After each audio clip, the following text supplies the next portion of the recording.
سلام. علاش كوري كتعتبر من افضل المسدد ديال لي 3 بوان في تاريخ الام بي اي؟ اوكي.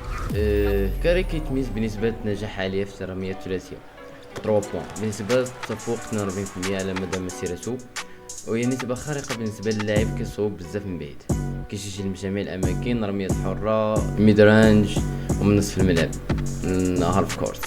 أرقام تاريخية: أكثر لاعب مسجل الرميات الثلاثية في تاريخ ال NBA تجاوزت راي ألين سنة 2021، أكثر من 3500 ثلاثية مسجلة خلال المسيرة ديالو، ولا زال مستمر ما زال لحد الآن. كيسجل أكثر من 30 نقطة في الماتشات بزاف، وغالبا بنسب عالية جدا.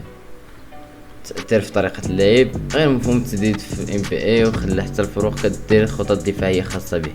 كاري كيصوب من مسافات خيالية، ممكن كيخلق مساحات للزملاء، وكيأثر على الدفاع بطرق غير مباشرة.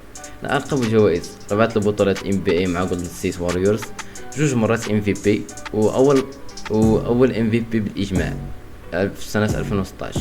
أفضل هداف الموسم أكثر من مرة. باختصار، ستيف كاري مش غير أفضل مسدد حاليا، بل كثير من المحللين كيشوفوا أفضل مسدد في تاريخ كرة السلة.